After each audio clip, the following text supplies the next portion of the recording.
Welcome to Business Agility Now, the podcast powered by Scaled Agile. I'm your host, Adam Mattis. This is the place to get advice, stories, and perspectives to help you work differently and build the future. Thanks for listening and subscribe to the show wherever you get your podcasts. Well, this is I guess, kind of special one, guys. I mean, I'm looking at two of the OGs in the Scaled Agile community. Isn't that a nice way of saying old? Well, it does make me feel good, Ken, because when I sit with you guys, I feel just a little bit younger. Ken's my hero, so he's my OG. All right. So we're sitting here with Ken and Daz from Cprime, in case the shenanigans didn't give that away. And for those of you that don't know these two guys, we'll give you a chance to do that. But they've been around our community since the very beginning of the community. They've both either built or participated in building some of the most, I'd say probably the most successful startup firm in this space into something that is really quite remarkable today. So I'm excited to get into that a little bit, and we'll talk about some cool things that have just come out, the State of Safe survey. But before we dive into all that, I mean, Daz, you want to kick us off? Who the heck are you, for those that don't know? Yeah, I'm Darren Wilmshurst, although everyone calls me Daz. Even from the age of about 4, everyone shortened my name. So after about 55 years, you just give up. And actually, can I tell you something real quick? So I know when I get an email from you and it's signed Darren, I've done something to upset you. Like if it says Daz, I know I'm okay. But if it's like Darren, like, oh boy, what did I do? It's like mother, isn't it? Your mother calls you Darren. I don't feel like I've done anything to upset you in quite a while. No, you're good. You're all good. I'm like 2 years in the clear. Sweet. All right. Sorry. Go ahead. Look, I spent 16 years in retail banking. I ended up as a bank manager, senior bank manager in the UK, looking after 9 branches, 140 staff. Banking was all good until the 1st of November, 1997. Not that I remember the date, but that's the date they decided to automate my job. So some bank managers were really good at lending, some not so good. I'd like to think I was in the former rather than the latter. The banks wanted to manage the credit risk to 1% of the portfolio. They couldn't do that with individual discretions. So overnight, if you wanted to overdraft a personal mortgage, you got credit scored and the computer said yes or no. So overnight, I went from being a bank manager to effectively a sales manager of financial products, which I didn't want to do. So I made the entirely logical leap and moved into IT because that's where my job went. Joined an outfit called P&O Ferries, did a number of head of IT roles, head of program management. Wait. You went from bank manager to head of IT that quick? Well, that's not true, actually. I did 18 months where I went to be a BA, a business analyst, a tester, an IT tester, and then a project manager. So in 18 months, I learned that skill really, really quickly. And then they realized what an amazing gem they had, and your leadership was undeniable, so they made you the IT manager. Well, then, Yeah. I might keep that story. That's a good one. I might keep that. You humbled yourself and took a step back, but then your natural talents propelled you forward. And in that time at P&O Ferries, my CIO said, look, you ought to look at this thing called Agile, ways of working. So I went to a conference, I read a book, thought this can't be difficult to implement, started implementing it in my organization, but all my fellow colleagues went to different conferences and read different books, and we ended up in Agile Wars. So I got an outfit called RadTac in to help me, just to give me a common taxonomy, a common way of working. But this is what we mean by Agile in this organization. And then after almost 30 years in the corporate world, decided to move to the dark side of consultancy and joined RadTac. And their heritage was very much training and education, and they brought me in to develop the consultancy part of the business. That was hard initially because we didn't have any brand awareness, we didn't have any capability. So I went on the SAFE journey in 2013, attended a class in London run by Dean Leffingwell, became an SBC then, started to train SAFE in the UK in 2014, not a lot of adoption, but then we started to see a real pickup in 2015. And as a consequence of that, our company grew 10x based on being early adopters of SAFE in the UK market, to such an extent that in 2021, this guy on my left here, Ken, who had already, to tell you his story in a moment, who had already joined Cprime, said, "Do you fancy being acquired by Cprime?" And we said, "Yeah, that'd be an option." And we did. So in 2021, we were acquired by Cprime. That's how I got to where I am now. And what are you doing now, Daz? Okay, so I've always said I'm a working director. I earn my supper every day. So I was very much as one of the directors growing the practice of the consulting part of our business. And last year, my fellow director, who was the MD of RadTac and then Cprime EMEA, decided to leave. So I stepped up to become the managing director of Cprime EMEA in June last year. So again, a bit of a role shift. There's some stuff that I had to do in terms of getting the organization onto a firmer foundation, a bit of corporate hygiene that we've all had to do over the last year because the market's been tough. And I think people understand what we mean by that. Now those foundations are in place, I feel that I'm back now to be able to do the things that I really love, which is train and consult, but still, look after the shop in terms of being the MD of quite a large organization. That's great, Des. Thanks for sharing all of that. There was pieces of that I didn't know, so it was really cool to hear. Now to the guy to your left. My hero. Ken France. All right. So I, unlike Daz that started in banking, I started in software development. So I was computer science major at the Ohio State University, and I had to get that into the podcast. Right out of school, I went to work for IBM, and I was a developer on large-scale air traffic control systems, programming in Ada, which is a fault-tolerant language, which you kind of need in air traffic control. And back in those days, there was this company called Rational Software that was an Ada development company. And so I started programming on the Rational R1000, which is basically an Ada development environment. And so I went through on that program. We used aspects of Rational's process there that was called the Rational Unified process. So it was a very early iterative incremental. And that program actually, when I first joined it, it got what's called a cure letter from the government, which means you're not doing well. If you don't turn it around, we're going to cancel the contract. And so that's what was the impetus for us to start adopting iterative agile techniques and life cycle tools and the whole 9 yards. So I kind of spent 6 years living in the kind of tough environment that we now help clients, achieve. And I was like, hey, this company Rational has some really smart people. It's a really cool company. So I went to work for them after 6 years and went into the consulting space. And there I met some guy that you all might have heard of named Dean Leffingwell. He was acquired by Rational, his company Requisite, Requisite Pro. And so I got to know Dean. He became the product manager of the Rational Unified process. And he actually managed 3 people who are sort of industry icons that Rational called the 3 amigos. Ivar Jakobsen, Jim Rumbaugh, and Grady Booch. And so those 3 guys were kind of the thought leaders at Rational. And so I got to work with them and got to know them, but I also got to know Dean. So fast forward, after Rational gets acquired by IBM, I left, went to a company called Number 6. It got acquired, I left. And when I left that time, me and 2 other guys from Number 6 formed Blue Agility. So we formed our own company. Before you get into that, I have to ask you, when were you at Number 6? What years? So I would have gone there probably, there was a little startup after I left IBM. So around 2005 to 2007 or so, that's when Number 6 ended up getting acquired. Actually, my cousin worked there as a financial analyst and accountant at that same time. Oh, really? Yeah. Interesting. Interesting. Small world. Yeah, we'll have to talk about that. Yeah. So, so Number 6 was great. But again, it got acquired and just wasn't the right culture for me. So formed Blue Agility, which was actually the 3rd name of that company. We'll have to go through the naming of Blue Agility as a different topic. But we formed it to do agility at scale. And we formed it around a time that you might notice a date. We formed it essentially, we incorporated in November of 2011. And the first SAFe SBC class, I think, was in February of 2012.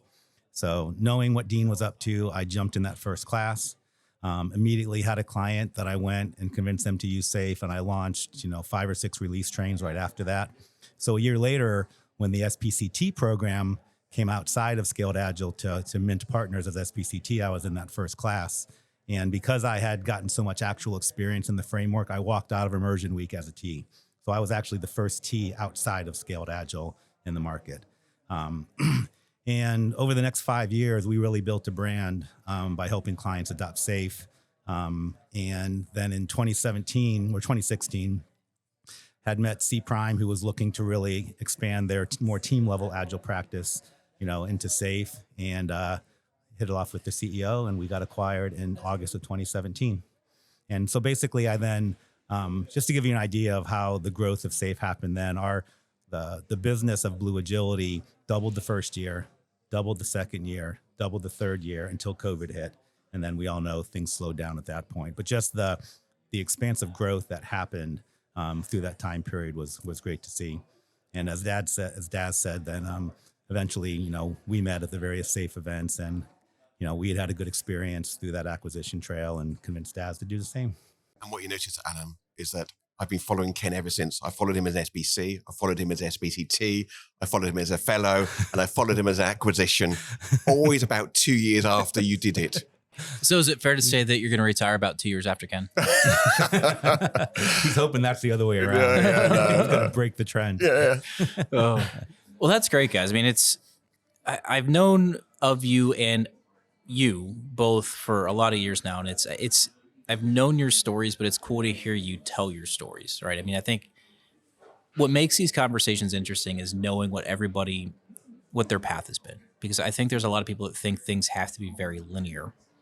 And what I know of the most successful people is that it's never linear, right? There's a lot of things that happen by accident that, maybe there was a hard day and then it led to a thing that led to a thing, and now look at you now. So it's really cool to hear those stories. It's interesting as well because, when I started work, 40 years ago, and when I joined the bank, it was considered a cradle to grave job. My sister went into teaching cradle to grave. She actually did almost 40 years. For me to look back now and think I've had 3 quite disparate careers is quite interesting. I think when I talk about my daughter now, I would be even surprised that she doesn't do more than 3. I mean, I think the market is so much more mobile that I can see her changing jobs every 2 or 3 years. I get what you're saying. Sign of the times, the changing times. It's my son he'll be 8 weeks old on Thursday, and I cannot even imagine what job he'll possibly have, in 20 years. I can't even imagine what the world's going to look like in 5 years, let alone 20 or 25 years. Agree. So it's crazy. I mean, but when you start a career thinking that this is a job you can do for your entire career, and then now, I mean, you've done a lot and you could pretty much do anything you want now. But it's a crazy thing. It's crazy how fast the world has changed. I know when we all first started talking about the why Agile, we talked about, today is the slowest rate at which business will ever operate. It's going to move exponentially faster from this day forward. But I don't think that any of us realized it would move quite this fast. Yep. And I think the other thing that's changed as well is okay, now I did a podcast a couple of weeks ago about turning 60 because I turned 60 a few weeks ago. 2 years ahead of me. Nice. And I think, when we think about when you started, work at 20, you thought at 60 you retire. But again, I think that's not the norm now. I think I have no immediate plans to retire anytime soon because I think, I think we're very fortunate. I love the people I work with, apart from Ken. I love the clients we work with. I love the work we do. So why do I want to give that up? And secondly, I think, if you do retire, for me, you need to be physically and mentally active. I've seen some people just stop work and then just decline so quickly. So, we've seen Dean. Dean worked, very active in our community to his way into his 70s. Mid 70s. Yeah, exactly. He just stepped back a year and a half ago. And I think that's a changing time now. So we talk about a 40-year career. I'm not expecting anytime soon to give that up. And something tells me he's still reading tons of books. Yeah, and still picking up on what's going on. That's just Dean. Yeah. I heard a rumor that he's writing like a fan fiction book. Oh wow. Oh wow. Heard a rumor about a young man growing up in Boulder in the 70s. Interesting. Yeah. I can't wait to read that one. Awesome. I bet there's some truth to that fiction. Uh-huh. Yeah. So let's pull it back on track, guys. Yeah. So recently, recently as this morning, the first State of Safe survey was released. And the reason why that whole thing came into existence is, we did rely on the survey that Digital AI put out, the State of Agile survey. But it got to a point where it wasn't diagnostic enough, and where, like safe utilization just became a vanity metric. It didn't tell us enough. So Dr. Steve and the framework team went out and got some, help from some good data scientists and survey designers. And they built this thing to help us understand our ecosystem in depth. And so that'll be available. It's available now. We'll link in the show notes.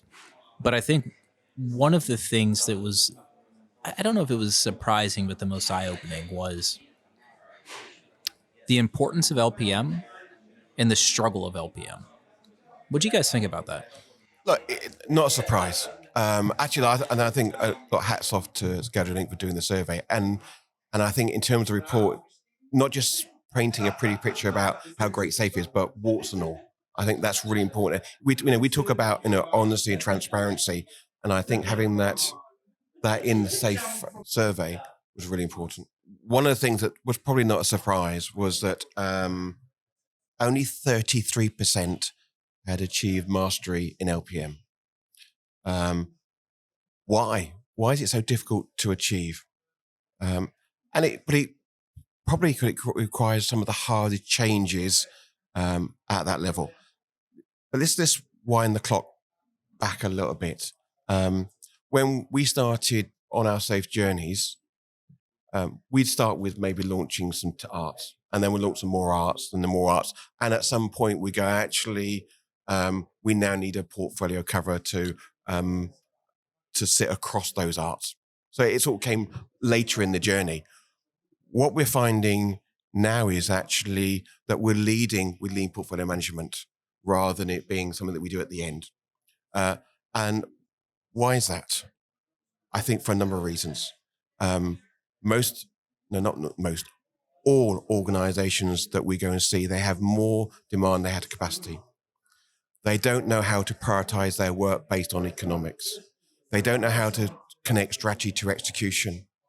What the teams are doing, they don't have visibility of what the teams are doing. And they're being asked to move to a product operating model. So that's the demand. And for me, if we lead with portfolio management, we've got a good reason why. And also we're leading with leadership because they need to be involved. So if we know that if we have leadership engaged at the beginning of a transformation, it's more likely to be successful. But having said all of that, now we know that there's a good reason to do it, and we've got leadership sponsorship. We're finding that organizations are finding it hard to master. Why do we think that's the case? Ken, do you want to chip in? I do think that these are definitely some of the hardest problems to solve. I think the other thing to recognize is that adoption at the portfolio level, or let's say the maturity of SAFE at the portfolio level, lagged the rest of the framework by a bit. I mean, it was really focused on team and art level as the core essence of maturing in the framework. And we got people good at launching arts and running as arts. And it took a little while for the portfolio level to start to be adopted in the industry at all. If you look back in the 2013, 2012 arena, there weren't that many organizations that were even trying to do it. And so I think it's a newer discipline that they're trying to adopt. You have all the challenges that Daz talked about. I always say, yes, we should hit it early, but some of the problems at the portfolio level, like moving to value stream funding, is boiling the ocean in some organizations. And it's like, do you really want to start with boiling the ocean? So as we get into talking about this, I think we can talk about some alternatives to kind of ease into it. But I think just the recognition that it took longer to mature that level and those practices, and that I think organizations are newer at trying to adopt it, and there's just some really big problems that happen there. Real quick before we get into that, let's really be clear about what portfolio management is, because I think when we talk about levels and things like that, people get spun up on hierarchy and control. There's different responsibilities, right? So, and I think those responsibilities are why for a long time nobody wanted to touch it, and why now it is an important thing to touch. And they have the fiduciary responsibility of the spend. All right, so you're allocated this money, it has to go somewhere, and then you have to show something for it. And when cash is free flowing, I don't really care about that so much, right? When the money's easy, just build stuff and like the money's coming, we're good. And that was kind of the abundance mindset that a lot of companies had like in 14, 15, 16, 17. I guess right up and through the pandemic, right? Right up until the pandemic. And then things changed really fast. And then how we were spending money, what money we were spending and where it was going became very important. And that's it hit maybe critical mass during the pandemic, but it's also accelerated since then, right? I mean, there was a time after the pandemic when cash was free flowing again, but then it got really tight really fast. So I think in the beginning, we didn't want to touch it because anytime you touch the financials of the company, especially a publicly traded company, you have to then account for how that change is impacting the bottom line to your shareholders, to Wall Street, to SEC, to whoever. And I know from my experience, a lot of the times people just didn't want to mess with that. I mean, it's not broken. Why are we upsetting things? And then now, when everything has to be leaner and faster, we have to have that conversation. And since that is a primary directive when the economy's tight, we're okay taking that risk. And I think that's why we're seeing so many organizations lead that, because they're so worried about the money and the color of money that that's the problem to solve. That is the most scary business problem they have to address right now. Yeah, look, I want to pick up what Ken said in a moment, but I think you're right. I mean, most of the conversations I have with organizations at the moment, they're under massive cost pressures. I like the phrase, that money is not free flowing. They have to be much more accountable for what they spend and the return they get on that as well. I want to pick up what Ken said earlier on. I mean, if we think back, when we started SAFE, we're launching art, stuff like that. We had a lot of experience and guidance and advice on how to do that. But probably 10 years ago, we didn't have a lot of advice on how to instantiate a lean portfolio management in an organization. So there was a dearth of practical guidance. But as we started to implement lean portfolio management in organization, we started to get that experience that we could then generate in terms of guidance and advice. To such an extent that I think 2-3 years ago, the advice was so overwhelming, we couldn't see the wood for the trees. It's like there was so many ingredients on the table, we didn't know what ingredients to do to bake a cake. And I think that's one of the reasons why organizations are struggling to master lean portfolio management, because the advice, the guidance is just so overwhelming. The other reason is that I would say this is that that we see so many people that says I'm an enterprise coach, I'm a portfolio coach, but they've never had experience at that level. I've been in boardrooms. I've been wait. Will you say that again, please? A little louder for the people in the back. There's so many people in these organizations that profess to be enterprise, portfolios, senior coach, but they've never had experience at a portfolio level. And these are often the same people blaming leadership for the reasons things don't work out, when they've never had the role, they don't understand the pressures, and they fail to connect with those people in a meaningful way. So we often hear Agile doesn't work because leadership wasn't involved, but that's because often those people that are guiding them have never been them. Yeah. So they just miss. Yeah. And Ken and I've been in boardrooms. I've been kicked out of boardrooms. That's a story. That's how you know LPM. You get kicked out of a board. Yeah. That's a story for another day. But Ken and I are, we're senior execs in our organization. We've run organizations ourselves. We've grown organizations. We know what it means to really to run a portfolio of products in our organizations as startups and now. So when I see that they're saying it's hard to master. Yes, because there's so much advice. You need to have the right people to help you disseminate that advice, to apply the right approach to implement it in your organization. Yeah, and I'd say yes. And in addition to those things, changing some of these things at that level takes leadership. It is hard to change some things at that level. And so I also think it's been an evolution to get Agile out of that's just for teams, that's just for trains.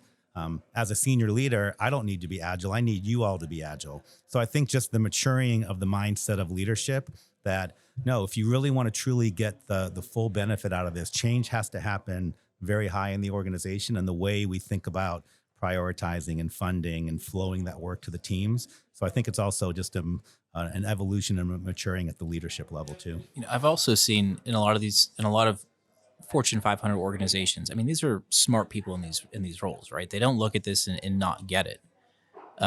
Often, what I've seen is you'll have a mid or long term incentive model that contradicts the work that we're trying to do. So they'll say, "Yeah, what you're doing is great, and you should go do it for those people." But I'm going to behave this way for at least the next 2 years because I need to get that bonus. Yep. And everything in my bonus is written around milestones, project completion, whatever it might be. So it's a lot of the times the incentive structure for those senior leaders is just very different than how the rest of the organization works. I had a colleague that says whenever I go into an organization, the first people I make friends with is finance.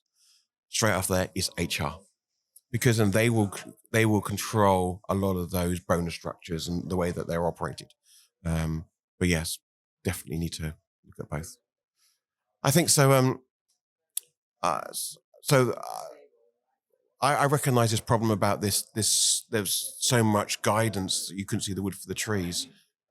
We were all back in Boulder back in June 2 years ago as fellows, and part of our role as fellows is to help and develop the framework based on our experience in the field.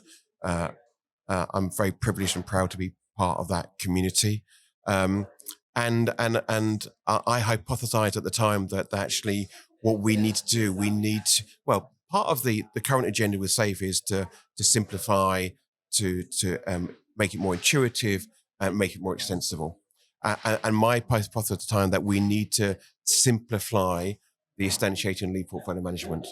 And I think we wrote up an epic and it went into a backlog. A few months later, one of our clients in the UK came to us, we want to implement lean portfolio management, but she said, we want to implement the MVP of lean portfolio management. And I said, do you know what? That's music to my ears, because I hypothesized that there was a demand for this. I said, I want to call it essential lean portfolio management, lean portfolio management. But I said, now I've got a chance to experiment on my hypothesis. And we created, with the client, effectively a 8 to 12 week structured roadmap to implement what we considered the minimal viable guidance to implement lean portfolio management on that organization. What were the things that were in there, Des? First thing, I always say this, you have to have education. Start with education. You've got to start with education leaders. You can't do that without that. So we started with education. Second thing, we then said we need to identify your portfolios in your organization, or portfolio. The first rule of scaling is don't. So, don't create more portfolios than you need. So what are the portfolios? Within that, then what are the value streams within that portfolio? Once we identify that, let's create a portfolio vision and then start to map the existing work to the new work, epics. Once we got that, let's create a prototypical Kanban, a portfolio Kanban board. Let's prioritize the work and then set up our first strategic portfolio view and kick off. And that was it. That was the minimum we need to do. We did 2 more things after that. We did a retrospective on that implementation. What did we learn? We learned one thing. I'll come back to in a moment. And the other thing that we did following that was then, once we set that all up, was to run a lean agile budgeting workshop with finance people as well. The one thing that we learned, which we should have done a business agility assessment at the outset, because that would have created a backlog of things that we needed to consider, not just at the portfolio level, but wider in the organization. Looking at you, Ken, what have you done in that space? Yeah, so similar kind of problems, similar, need to start slow. One of the things that I did to, when implementing LPM to help make it more palatable, is going back to the problem I referenced of, changing the funding model to fund value streams is like boiling the ocean. So in addition to, leveraging some of the essential LPM concepts, I would advise organizations out of the gate, you have a way you do project cost accounting today, right? You're funding projects, those projects are then staffed, et cetera. Everybody got the concept of standing teams and why that was important, standing trains and long-term teams. So I said, let's form those teams, based on the value streams. But instead of right out of the gate funding those trains, let's still fund them by the work we flow to them. Still fund them in your classical project model where you would approve projects. Yeah, we would convince them to make those epics, and ideally a series of epics instead of a one-to-one mapping. So let's break your projects down into epics, but let's still fund them individually, and then we'll keep those teams together by the work we pass to them. And then they can charge the right charge code to align to that work, so you can still do your cost accounting the way you used to do it. That's a stepping stone.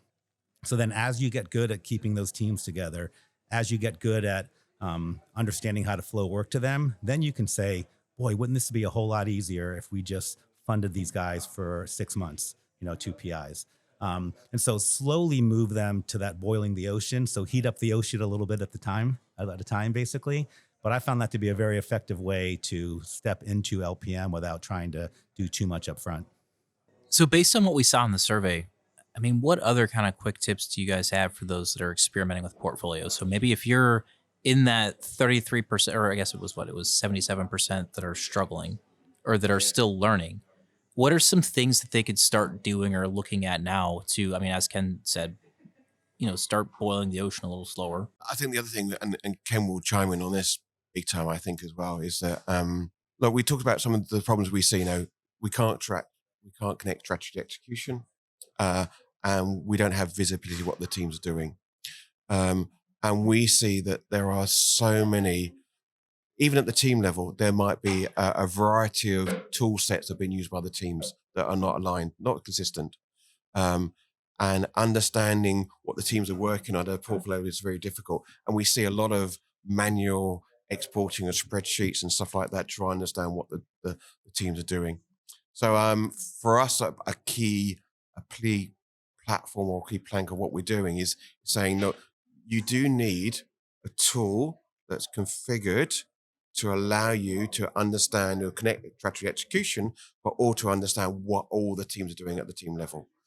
So a key part of what we're doing, yes, we know we're changing the ways of working, but having a sensible tooling discussion that can sit across those teams and give you a portfolio view, a dashboard view for your senior deck is really critical. Do you have anything you recommend for that, Daz? I mean, is there any, I understand all tools are great and they have their place and we love them all, but in your experience, is there a solution set that you found to work exceptionally well? I think, look, again, it's if we are true to our principles, there's no such thing as one size fits all. And I think, so we're very keen to say that we're not agnostic, but actually we need to understand the organizational context as well.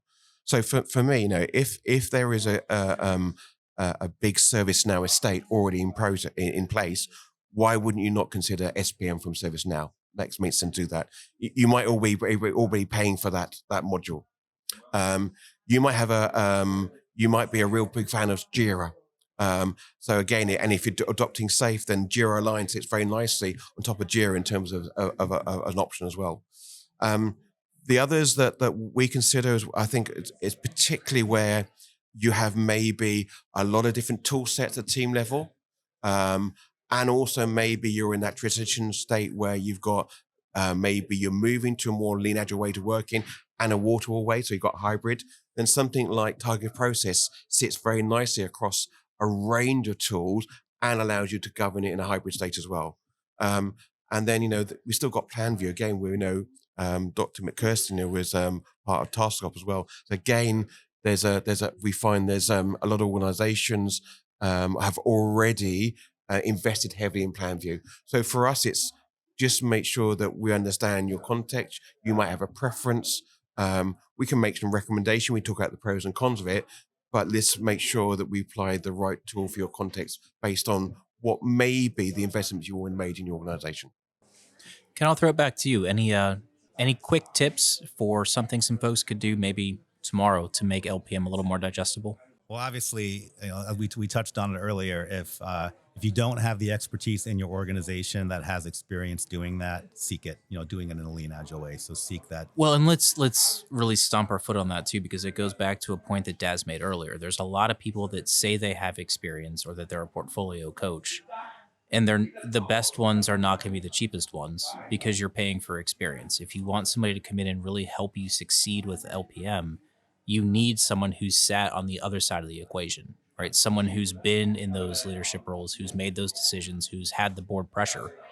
Don't just get somebody who's cheap that says they have it, because you're gonna struggle. Yeah, for sure. Yeah. So, ask for references, ask for, to speak to those references, like really make sure that whoever you're bringing in has, driven those results before. And then just to follow on to what Daz was said about tooling, I think I've seen behaviors in general be able to be reinforced and sort of supported by tools. So again, look at the tools you have in place, find out what are the most important aspects of it for you. The great thing about Target Process and the Aptio tool set is the Aptio One product, which is really their financial reporting engine behind it. It leverages the concepts of TBM, technology business management. And so if your organization is using that already, it's a logical tool to look at. So to me, realize that reinforcing the behaviors and the practices with tools is a powerful, powerful thing. Tools shouldn't drive it all, but you got to have the great mix of the tool and the process working together. 100%. All right, guys, if people are really intrigued by you and they want a little bit of Daz time or a little bit of Ken time or just a little bit of Cprime time, where can they find you? How do they get in contact with the right people? Is it through the front door, or how do they link up? I also say there's only one Darren Wilmshurst on LinkedIn. That's true. You're fairly easy to find. So find me on LinkedIn. I'm not sure that's true anymore. I think there might be two, which is, I'm not sure that's a spoof for me or not, but it's very easy to find me on LinkedIn. So yeah, Darren Wilmshurst, LinkedIn, message me on that. That's the easy way to do it. I normally then convert to email, because email tends to be my inbox, my to-do box. So don't be surprised if thank you for reaching out. Can we now convert to email? Because it's just easier for me to follow up on missions like that as well. Either way, our emails are easy. First name, last name at cprime.com. So ken.france, darren.wilmshurst. Just reach out to us and we'll get the right people in touch. If you find me first, it's easy to find Ken afterwards. He is always behind you, I guess. That's what I heard. So guys, before we wrap up, is there anything really cool that Cprime's working on right now that you want to talk about? So obviously AI is the big push. So Cprime, our vision is to help organizations become AI native. So that's not only in using the AI capabilities of the tools that we were talking about, but trying to figure out how to reimagine how to get work done leveraging AI. We're all seeing cases where you can use AI to help you create your backlogs of features, stories, et cetera.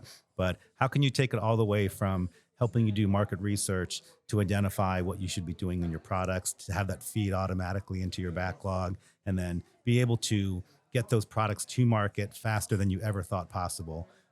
So that is really the future of where we're going, is to help organizations become AI native and intelligently orchestrate everything that they're doing, from their operating model of the way they work to the tools that support that.